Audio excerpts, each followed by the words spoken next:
Are we going? Are we on? Yeah, this is happening. My gosh. Is this your first podcast? Probably. I mean, people have been asking me for years. People have been asking my sister, Emily. Will you please share your knowledge? And I decline. You're my first. Yep. That's like when you first started letting... Not being private anymore. Yeah, on Instagram. I just stopped being private. It's just like, no, I'm not letting in strangers. And you finally convinced me it's okay. It's safe. That's what Instagram is for. Make more friends. Fine. Quit being such an introvert. Think of all the followers I would have had by now. Millions. Right? I'm Millions. Sure. Or was it private for so many years? So today's episode, this is Kass, and this is... Emily, her sister. And together we are... Kass and I cannot sing convention voice. We both have if you sing it like a man. Zumba convention voice, which makes us sound... It just takes it down an octave and zero projection. Oh, yeah. So much strain. My body doesn't feel sore. It's my throat. Oh, yeah. It just closes off. There must be some sort of inflammation in there. And I was saying that, and people were like, it's because all the screaming you do. And I'm like, but it's not... We don't teach. Really screaming. We don't talk while we teach. I think it's laughter. Maybe it is. It's when you have too much fun. And it's just talking so much. So much talking. So much that talking. Must be it. So, normally I have a very feminine voice. Oh, yeah. You do, but not. Yeah. Actually. So you can sing Kass and Em. Kass and Em. Mine's lower today, too. Okay. So anyway, today's episode is going to be an interview with my sister, my one and only sister. It's true. The sister with the hair, the sister with the body, the sister with the personality, the kindness, the coolness. Oh, She's got style. She's got flair. She got 5 kids. Yeah. That's right. Count 1, 2, 3, 4, 5. And I thought that it would be really cool to have her on an episode. Yeah. And kind of let people get to know the main key people in the life of Kass and Steve. Oh, I like that. So we did an interview with Brian. Now we're doing an interview with you. Nice. So I'm definitely one you can't get rid of. So oh, no. I'm here to stay. That's for sure. And Emily is I always say she's my best friend, but that doesn't even, qualify what she is. She's my best friend, but she's my soulmate. She's my soulmate sister. I love it. And we're lucky because we're the only girls in the family. Yep, we have 3 brothers. I'm sure they know that. I don't think I've ever really talked about... Really? Yeah, the background. I'm the baby of 5 kids. Yep, and we have a brother in between us. So he is 2 years younger than me and 4 years older than you. Yep. So you are 6 years older than me. That's the worst part of the story. Yeah, but I'm the old one. You don't have lines to prove it. Well, there's a few, but I'm a professional at hiding it. At least filling I try. them in with creams and potions. Exactly. So, and then we have 2 older brothers, and we are from Concord, California. If you've ever been to Concord in the 80s, it's a little different than Concord today. Yeah, a little rough. A little rough around the edges. But we're proud of it. That's right, we are. Yeah. And then we moved to Utah when I was 8. You were... I was 15-ish. I was 14. Wait, let's see. If we're 6 years apart, you were 8. Yeah, 14. Why are we having a hard time with that math? Because I always said I was 15. I always thought I was 15, but I guess I was... I think I swear. It was August. You were rounding up. Really? I always round up. You're rounding up. Yeah, so I was 14. I was going into high school. Yeah. And you were... Going into 3rd grade. Yeah. It was a big move. It was a big move. But it was a good one. I was very young moving to Utah. Utah provided such a different lifestyle for our family. Mm-hmm. Being, first off, surrounded by a ton of family and cousins. And yeah, that was fun. We have 3 brothers, and I think Mom and Dad were maybe a little worried about their groups of friends and riding around town with a rough group. Yeah, sometimes you get away for a fresh start, and it's a better thing. Yeah, but we're proud of our California roots. Yeah, and you and I have both continued to live in Utah. Yeah. And it's made it just so fun for us to... Growing up as sisters is different than now that we're friends, we have the same group of friends. Of course, you and I have other friends from high school or different groups, but we have such a common group of friends. I know, it's fun. So it takes the bigger sister role, 6 years difference growing up, and it just completely turns into the same age. I'll still let you be younger because you got to hold on to those 30s. That's right, as long as I can.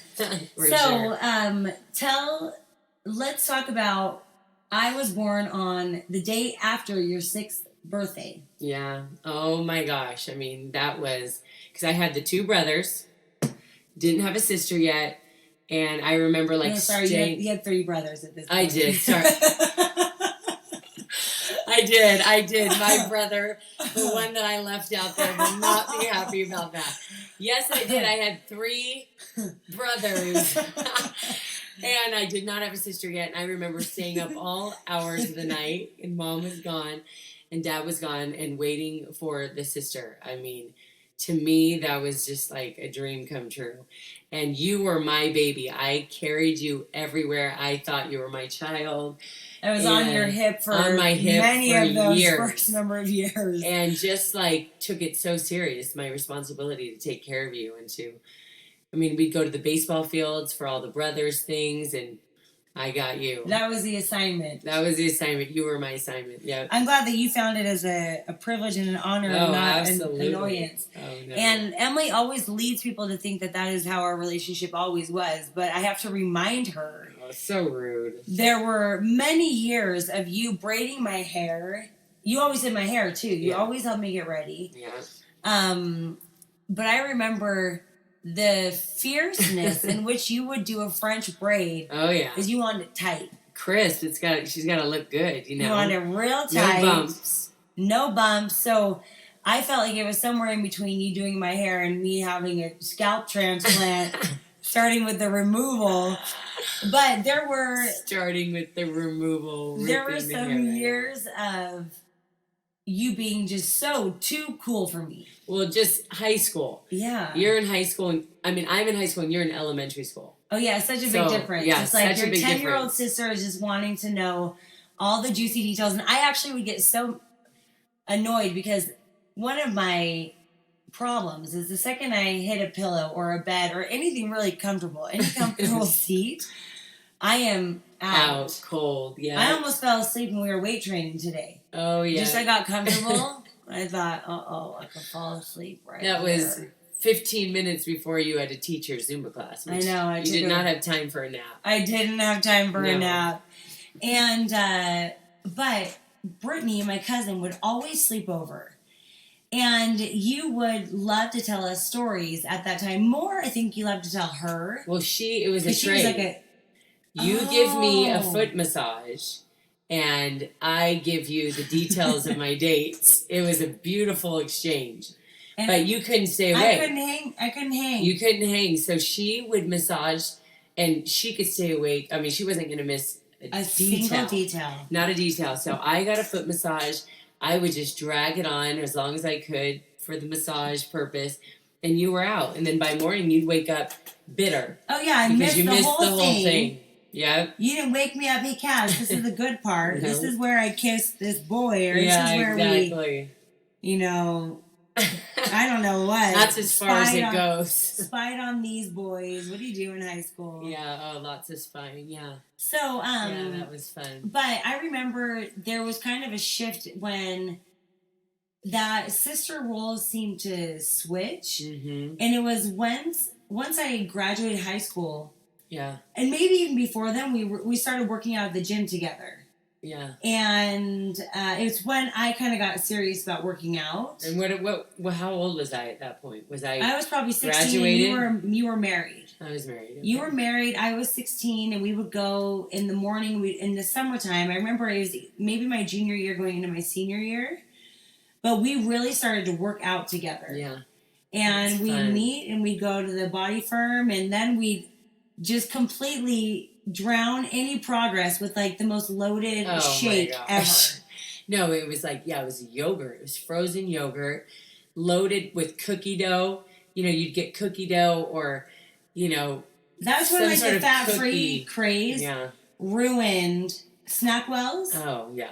Fat-free Snackwells ice cream, or You not just- ice cream, cookies. Yeah. You eat a whole box because it We was were fat-free. really into, Mom was into fads, so we Yeah. were into fads. Yeah, whatever. Everything diet was came. fat-free. We ate 1 gazillion fat-free Red Vines. And I'd never been so swollen in all my life. It was How about terrible. those fat-free pink cookies that your friends would tease you? Oh, what? Which ones? Do they have frosting on it? Oh, yeah. Fat-free. I mean, who is that Don't kid? you remember? It's those Granny Smith Yeah. cookies. And Someone when told you me they were finally fat-free. found out, it was like a Mean Girls episode. Oh, You know when they're trying to fatten that girl up? yeah, oh, yeah, oh, yeah. And those are like, she was eating the bulking bars instead of like the slim fast ones. No, Lila did that to me. Our aunt, I was babysitting for her, and she, when I got there, and everyone was in on it. She made a thing of brownies, a whole 9 by 13, and said, "We're going to tell Emily that I made these totally fat free." You know, all the kids knew, and I was just like, it was hot out of the oven, smelled delicious, fat free brownies. You're kidding me? So they were gone by the end of the night. You know, People, I feel like you and I So have rude. always been very similar in eating habits, kind of, but yeah. yet I've never been harassed by it, but people love, I think you're much more vocal about it, because people love to sit and talk to you about, are you eating that? Oh my It's god! fat free. I'm gonna eat this. I mean, they just I think you were just too young too. You know, at that point, you weren't as tuned in. It was my life. So we started doing fitness classes together, and Mom Yep. always wanted us to take over her fitness class. Yeah, And neither of us had the courage. we had no interest. We had no interest, courage, or confidence. Yeah, it was scary for me just thinking about the responsibility of being the teacher. And I always just thought, what if the music went out? Everyone is staring at me. What would I do? You know, like all those thoughts would go in my head. And I was like, oh no. I'm not doing that. I'm not doing that. I'm not going to be in charge. Rather than being like, what if the music goes out? I'll just figure out a solution then. No, it was like all the eyes on me. I can't come up with something right now. I can't do it. Can't put myself in that predicament. So, yeah, I was not interested. And then once I started teaching, I really needed, everybody was looking at you anyway. You're front row. You're giving it all you got. That ponytail is bouncing high. Whipping and flying, yeah. Oh, yeah, I'm creating energy, and I knew that you were the one that needed to be the go-to person for when I started working with Zumba Fitness and started traveling, and I basically just forced it upon you. Oh, yeah. You know the story. Well, yes, I do. You called me, and you're like, your substitute didn't show up. Yeah. And I'm like, get on the freaking stage. Oh, yeah. There was a couple other people in the room that were instructors. And I said, well, so-and-so's here and so-and-so's here. And you were so aggressive and you said, do not let them take your opportunity. Don't you dare. You get on that stage right now. Don't you dare let them teach my class. Only because it was like, no, you're there and you need to do this. This is your moment. Yes. This is the moment you've been waiting for. This is your chance to break out of that bubble. And I think that actually you'd only taken the training because you wanted to go to convention. Yeah.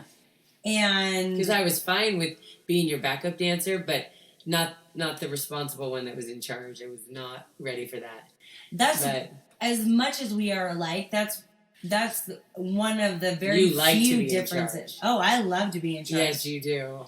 I have a very yellow personality where it's all about fun, spontaneous, fly by the seat of your pants. But there's that red streak in there that is like, no, but I want to be in charge. But isn't it interesting? I am in charge at my house, so. Oh yeah. So I have that. You got the red. It's no, in I'm there. Sure you got the red. You got the opposite balance. You're all red with the streak of yellow. It's so weird, but actually it was the perfect way to break me into it because I just was like, listen, you guys can't put me, like, expectations have to be low. I was not planning on teaching this class. So we're just going to dance. We're just going to have a fun time. Whatever happens, but don't expect it to be that good because... Lower your expectation. Keep that's them real right. low. Keep them real low. Yeah. And then it was like, okay, you just have to get that one moment, like the initial just freak out moment out of the way. And then you're like, oh, I actually can do this. Yeah. But one thing that I was just thinking, I was kind of having a little reel of all these amazing moments in my life. Mm-hmm. You helped me plan my wedding. First, you did makeup for me for like dances at school. Yeah. You would do my hair. Mom would help me with the makeup. Always helping me get dressed for things and pick out outfits. Fashion designer. Fashion designer. You were always my go-to for that. And help me go and like we're looking at flowers and decorations for my wedding. And I'm like, I was not that girl that ever looked at magazines and like picked out my favorite things. Like wish board. Yeah, I was basically like, what can we afford with this budget? Yeah. It's true. This is what I've been given. What can we afford here? Yeah. And how can we make it look good? Yeah. With what we've got. And I was a professional at that. Oh, yeah, I've been poor longer. We're real good. We're real good at being like, hey, we can do that much cheaper and still make it look pretty good. That's right. Fool them all. Oh yeah, we love a good deal. Yeah. But also like, remember that panic? I just had Dane. No, and in the hospital? Oh yeah. Oh yeah. and they're like, okay, here he is. Let's see if he can latch on and nurse. And but before that, remember how his heart rate was dropping? And you just kept looking at me like, just your eyes were just like, I don't know. I don't know what do I do? What's happening? You know? Mom was not the person to go to. No, Mom was, they were basically having to give her oxygen. Yeah, we need to give her a Xanax and knock her out. She was in a panic, complete panic. And she was looking at the monitors. Yeah. And just going, oh. Yeah, every beep got and her. I'm like, you're either do that again, you're out of here. Yeah, exactly. I am not having you stress me out. And I'm looking at you with these eyes of desperation, and you were at one leg. Brian was at the other. How many kids had I had at that point? 4. Dane? It was your Dane. No, you had 3. You had 3 at that point. I had 3 at that point. Yeah, and you're like, I've been there, done that. Don't worry about it. Don't worry about it. It's totally going to be fine. And you would help me push, because Dane was such a big baby, and I pushed 4 forever with him. What was he, 8 something? 8'6". That, none of my children. They the biggest was 7'6" for me. Yeah. You had to really give an effort. He was a big boy. Yeah. And I remember you had one foot and Brian had the other. And I'm as numb as can be. Like, I almost made out with the man who gave me the epidural. I'm like, you have no idea. Oh, yeah. I wanted to kiss him on the lips. I wouldn't have denied him. Oh, no. I wouldn't have denied him and been like, you want to kiss all your patients? I'll kiss you. I'm so grateful for you right now. Seriously, that's what I said. It's like, you have the greatest job in the world. You come in and save us from take away the most pain. Horrible pain. Yeah. And Brian would just let that leg I'd push. Would he flop it? Oh, flopped it. You put it back in the stirrup like a proper woman should be. Oh my gosh. Put back in the stirrup. And I'm like, babe, I can't feel that leg. Just that is so funny. I do not remember that. I was good at it, huh? Oh, yeah. You were a professional. I just put it right back. You better watch it, man. I'm going to have to get someone else in here to do the job. That is so funny. Because I'd had 3 babies, and I'd sat in on a couple of our cousins' babies and things, too, and kind of, I considered myself a doula at that point. But that is something about you. Even when, so then they're bringing him to, like, nurse. Yeah. And I'm like, I have no idea. You just grabbed my boob, grabbed Dane's head, and I was like, and this is how you do it. This is what you do. You got to open it. I mean, here we go. Shove it in. This is how it happens. And there's so many pivotal moments that you've been such a huge support. Aww. My first year presenting at convention. Yeah. You were like, I can't miss this. I have to go. Yeah. I have to see you on that big stage. I got to see you shine. I mean... And you were in the concert, I was in the concert. Yeah.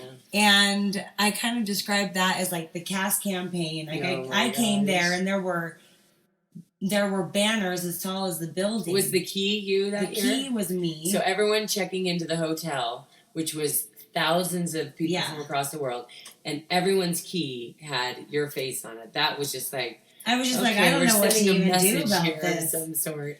And then 3-story high... And even Brian came, because I'm like, Brian, this is a big deal. Like, convention is a huge deal. I'd gone the year before. And that was really like, okay, look at her. I walk in, or he pulled in, and there was a huge banner of me before he'd even stepped foot into the hotel.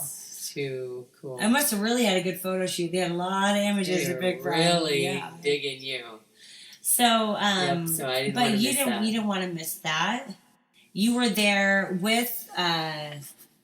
Were you there when I had Bridget? I want to say you were. It was the middle of the night. Even it was. Oh yeah, but I was there. Me, you, Mom, Brian, and Bridget, the new baby. So you have been there for me, and I think that is something that people really see and admire is the support that we have for each other. And a lot of sisters don't have that. I know. It's sad. And I want to always spend time with you. I love spending time with you. Yeah. And me too. I love spending time you better. with you. You bet. But a lot of people, they just don't. Well, I think number one is a blessing that we have so much in common, you know, and I'm not quite sure why some sisters don't. Yeah. Like, it's like you're raised the same and you kind of come from the same experiences and everything, and so it seems more likely that you would have a lot in common, but there are plenty that are, like, opposite, you know. We love the same food. We love the same style. The same style. Clothes. I could go to your house. I could swap closets in a 100%. second. We love the same movies, entertainment. Yeah. We love the same, like even our schedule, what we like to do in the day. Yeah. So easy to travel together. We love fitness. We love health. We love happiness. So lucky. We love to laugh. But I was thinking that if you didn't, like if we didn't have so much in common, I think you have to create that. If it doesn't come supernatural, like find what your common ground is and build off of that. Yeah. Instead of just saying, oh no, we're just too different, you know, because it's your sisters. And I think no matter how different you are, you need to build that relationship. Yeah, there's that. Stay as close as you can. And there's, once you do that, you stay present in each other's schedule. Yeah. So when we go work out together, then it's like, hey, well, what are you doing, you know, this weekend? Let's plan a family dinner. Or, hey, there's a good sale at Forever 21. Let's go over there. And then when you spend time together, because there also are a lot of differences within us, but we have just that common ground of love and of friendship and support. No competition at all. You cannot have competition. I can't have that hair. Oh, please. I can't have that booty. That's for sure. I really would have. I got gypped. Back in the day, though, I was known. I had one. Yeah. It just has gone away with every child I say. It's just like, it's dropping. It's very slapped down. Yeah. Someone told me just barely that I have the tiniest butt. Really? And I thought, well, that's odd. No. Where are we going with that? It is. But it's firm. It's round. But yeah, we are different. We don't have the same. I mean, we have a lot of similarities, but we have different hair. We have our bodies are similar, sometimes but they're different. And sometimes we run at a different pace. Yeah. Oh yeah. I mean, I can't keep up with you. That's for sure. And I'm a go-getter. Yeah, I'm a scheduled, ambitious. I'm not I don't like to just chill, but the schedule that you keep, like my body, it doesn't have the capacity to keep up that stamina. I think I just have been ignoring this thing. I think so, or it's just a God-given. It's meant to be. I was born to do what you do, sure.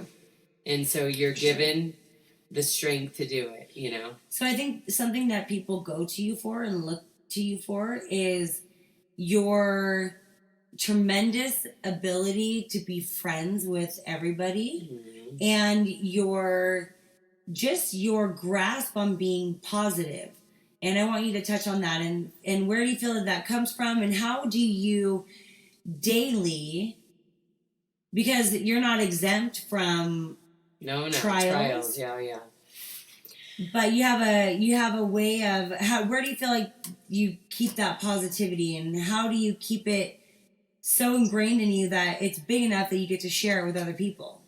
Well, first of all, thank you. Oh, you're welcome. I'll be here all day. Thank you. Well, first, I mean, obviously, we have a super positive mom. Yeah. You know, I mean, she just bops around and skips around with a big smile. We always saw that. She obviously worked in a gym scenario too, and she always learned the people's name, always came in with a smile, no matter, and we knew what was going on behind the scenes, and things were not always perfect and positive.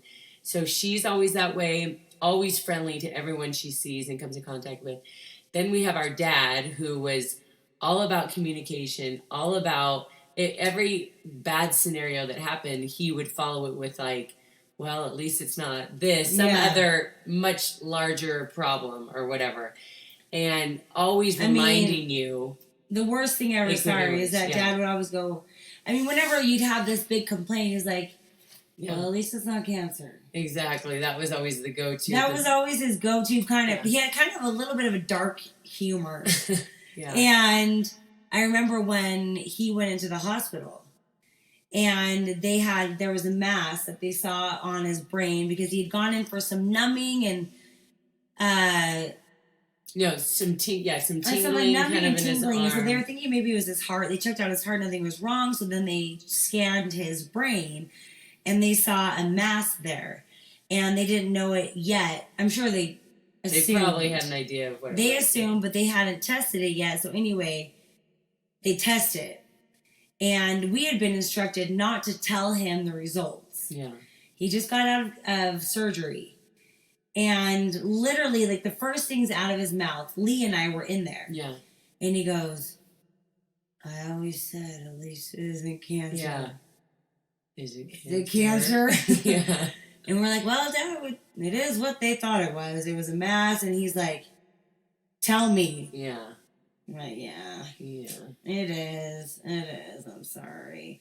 Know, but he had a way of, weird I know, a little turn twist of events. But then he wore that cancer like a badge of honor. Like all the strongest people that he had known. Yeah. The real fighters in life, the real positive people that he had looked up to. He's like, now I get to be on that team of the cancer fighters. Yeah, so he really did. Yeah, he really made it to the big leagues. Yeah. And, but that perspective really was just so ingrained in us from both of our parents. Just taking every scenario that you've been in and just like, honey, like, look at it. It could be worse, and count your blessings. Always. It was just always count your blessings in a tragedy, and just kind of took off, like, the weight of whatever, not taking away from your feelings, but bringing perspective. Yeah, if all you do is focus on the sorrow, you will forget to look at the many miracles that are just daily life. Mm-hmm. And then I found, like, I remember after Dad had died, like, thinking I could, and of course, so we'd exercise positivity our whole lives because we were raised that way. But then you're given something that can really crush you and take all your positivity away because you've really been dealt a bad hand and nothing's really seems very positive anymore because you're going through this horrible thing. And I remember just thinking to myself, like, I can curl in a ball, which is what I kind of naturally felt like doing in heartache and sadness and whatever. Or I can just, like, try to put a smile on my face, get out there and try to make someone else smile because you know that everybody else has their own sadness, And so I did not want my sadness and my hardships that I was going through drag anybody else down, because that just made me feel worse. Yeah. So I was like, no, I'm just going to if I can just go to the grocery store and make small talk with the person checking me out and give them a compliment or whatever, make them feel happy, then I feel happier. And all these little things, go to the gym, teach my class, people are smiling, everyone's there to have a good time, and you help provide that or whatever. You leave a little bit happier. And those things just kind of build up, And I was just like, that's just the way I'm going to be. No matter what's going on, I am not going to let my sadness make someone else feel bad. Yeah. I want whatever sadness they're going through, I want when they've come in my life or my path that day that they felt a little happier. And so I just that's kind of the thing that runs in my head, no matter what I'm. And you do that beautifully. Well, thank you. I mean, I had a couple flashes of like, we've been kicked out of a number of houses growing up, and it's like, well, it could be worse. Could be worse. We're just gonna go move down the street. Just grab your stuff and follow me. Well, we've been evicted, and this car got taken, and this person's in jail. Well, it could be worse. I mean, there's nothing you can do in those scenarios. It's like, well, it is what it is. Okay. How are we going to move forward, and how are we going to be happy from here? What do we do from here? Yeah. And you have done that so many times for me. And I recognize when I'm wanting to wallow. Yeah. There are times I don't want to get on the plane. Yeah. And like, I agreed to something 4 months previous, and it was fine that day. Yeah. But then it seemed comes like a good to, idea. yeah. And 4 months later, I'm like, why? Yeah.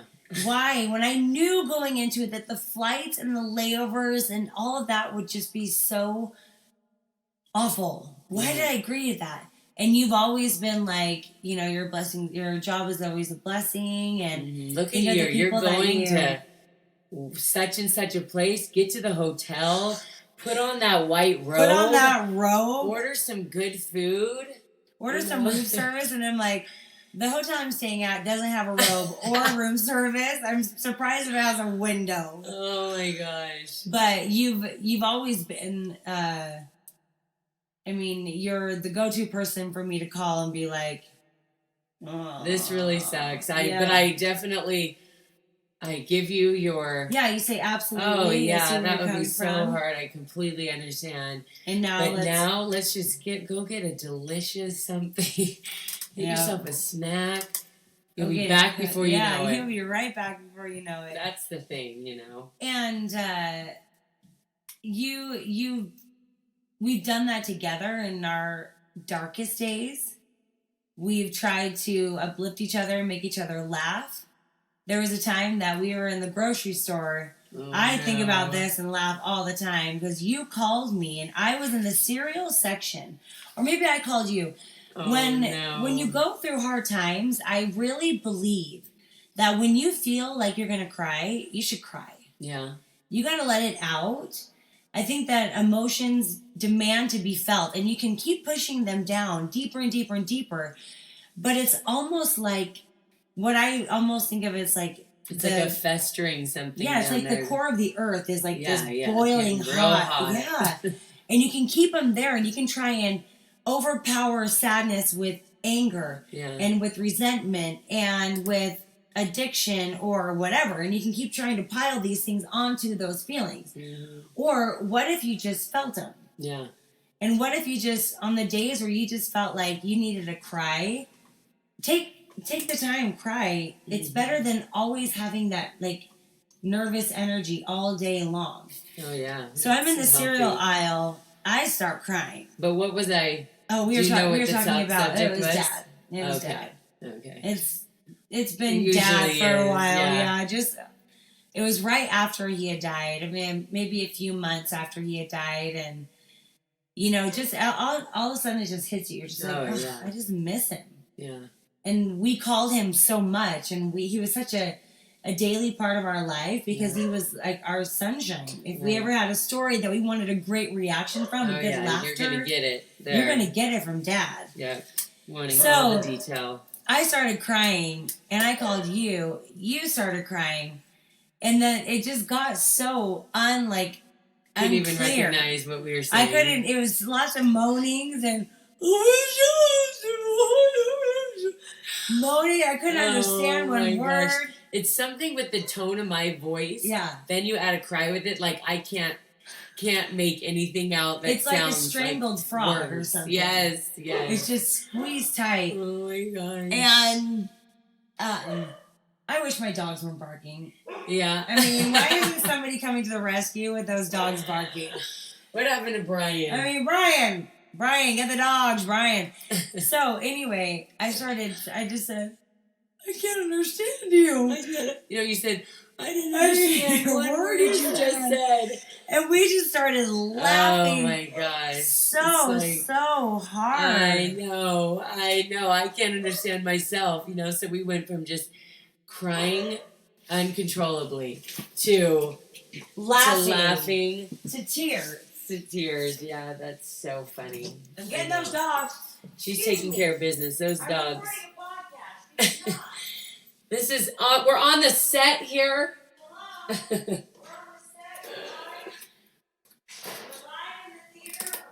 Yep. Action. Anyone? All right, and camera's rolling, and here we go. Yep. Okay, so not only are you Miss Positive, but I do think that you should. This is so nice of you. Right? Yes. Oh, you know I love you. I know. She expresses her love for me to the masses all the time. It's so sweet. And to you. Oh, to me, of course. Yes, and to me. But like, you'll just do it to anyone and everyone, like you want the world to know, which oh is my gosh, so just, sweet. But yes, you pour out your love to me all the time. That's so sweet. But a great other piece of happiness that you've been for people is you are a health coach, and you do healthy eating challenges, and I think that you should quickly interject that, because I think that your lifestyle is very healthy. You have a great relationship with your husband. Yeah. That has always been number one. Yeah. You have a beautiful relationship with your 5 kids. You love to spend time with them, watch shows with them, laugh with them. You rejoice in their funny personalities and their humor, so and you let them blossom. I don't think that they would ever feel that they have let you down on who they've become. Yeah, no way. And you just, each of them are individual, and you embrace that, and you want each of them to be the best version of them. And the past couple of years, you've then, with your job, not only have you been teaching fitness for how many years? 9. We got to look it up. Is it 9 I think years? it's 9, because you said 11 for Zumba for you, and remember I got pregnant almost immediately, so then you got 9 months on that, then you have the baby, and it took a little time before I actually got certified after I had my last baby, so we're gonna go with 9. Okay, done. Might be a little bit more than 9. It might be like 9.5 years. No, because you were 2 years plus. I was. So if I've been teaching for 11, you said. Yeah, then it's like 8.5. No, it would be 9. It was about 2 years, because remember I went to the first Zumba class, and I was barely pregnant. I didn't know it. That is September of 2008. And I was June. And you got licensed. Was it when I was gone training for the fitness concert in 2011? So I think it was 2.5 years. Okay, that makes sense. Yeah. I mean, that has been. So I got trained right before I went to Zumba convention in July. And we, both being instructors, I think that has been one of the key things for us staying close. Oh, yeah. Because it's just something that we do, that we have so much fun teaching together, going to each other's classes, dancing, doing all of the Zumba events. And you've been so supportive in the fun road and motivational, and you have been, one of the first motivational things that I did at convention, it was just like, oh yeah, there's Mike Aiken's daughter. Oh, This is just. It was like finally putting our dad's legacy and life's work into something that now, because our dad that's all he studied. I mean, he got his master's in communication, right? And then he was a mediator. Everything was about communication and loving others and relationships and everything. So then for you to take all this stuff, now that he's passed on, you take all the stuff that we've been taught our whole lives, handouts. I mean, I have a huge file box, as you do too. Every week our dad would come down on Sundays, and not only just daily would he talk to us about communication, loving others, being selfless, choosing the high road, how to better communicate when you have a conflict. Yeah. How to be confident, how to hold your body. I mean, all these things are very dad. Oh yeah. And then on Sundays, he would come down and have a specific lesson that was designed. It could be like religious or just about relationships, service, all those things, happiness, finding joy. Mm-hmm. And he had building handouts. relationships with other people and strangers, how to communicate. So he would do all these handouts. So when I really had a feeling like I need to spread more than just physical health. Mm-hmm. I need to go into emotional and mental and how to get in charge of that mental game, because it all stems from how you think, which creates how you feel. And you have been so key in taking in also health practices and how food makes your body feel, and exercise and food and it all works together, of course. Does that need to be up on that thing? But so anyway, so I, as we've mentioned, we've always loved fitness, and we've done all the strange, weird fad diets and all the fat free and everything. But a few years ago, our cousin developed a program, and he knew that that's kind of right up our alley, and that it might be something that I would be interested in. And so he asked me if I would sit in on and participate in a 21-day healthy eating challenge and give my feedback. And so I did, and I just absolutely loved it. And I loved, there's so many elements about it, because it wasn't just about the food, but it was about the support and the positivity and the accountability and all these things that were happening in this 21-day challenge, because they were providing us with this wonderful food guide. Yeah. So it was like, here are the foods that you're going to feel your best on. But then every single day there's positive posts, and you get emails and audible things that you listen to every day. And it kind of covered the full thing of positivity and mind, and your thoughts, putting them into action and believing in yourself. And it all kind of falls into... It's all encompassing. Living a healthy lifestyle. And if you're not aware of the mental part, that the mental role that plays in any goal, then it's very hard to stick with your goals. So that every time that you're talking to somebody and you're giving them, okay, now this is how you stay focused, and this is where if you fall off the bandwagon, you just pick yourself right back up. Exactly. And you celebrate the times that you are healthy, and you recognize how it feels in your body, and how does that make you feel going into the world. And it just completely feeds off of itself. That's what has been so cool with coaching these groups, is it's like they set these goals, and yes, it's around healthy eating, but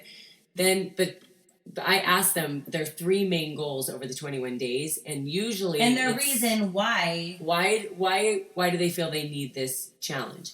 And then they really have to look at themselves, and why are they feeling unhappy in their own skin right now? And so anyway, as they start setting the goals, seeing that they're stronger than they think, they're accomplishing these goals, they're sticking to the food guide, they're feeling better, their confidence, it's like they start changing, and they're like, yeah, I can do this. And I've been telling myself forever, like, I'm going to be overweight forever. Oh, yeah, this is just who I am. Yeah, I'm sluggish. I don't sleep well. I've got all these issues. And then when they start fueling their body with the right foods, it's like they start feeling completely different inside and out. It's making those small little goals that all of a sudden, I think that we undervalue the empowering feeling you get from succeeding at small goals. Oh, yeah. So there's a big theory around, you make your bed first thing in the morning, because every time you walk by your room, that signals, I did something good today. Or I didn't do it. I still got to make that bed, and it weighs on you or whatever. When you make a healthy choice, all of a sudden it's like, hey, I can set goals. I can do this. For sure. Then when it comes to needing that job, or making that jump, moving to a different place, changing the status of your relationship, changing how you show up in the world, all those little things are like pouring the foundation that is strong and healthy.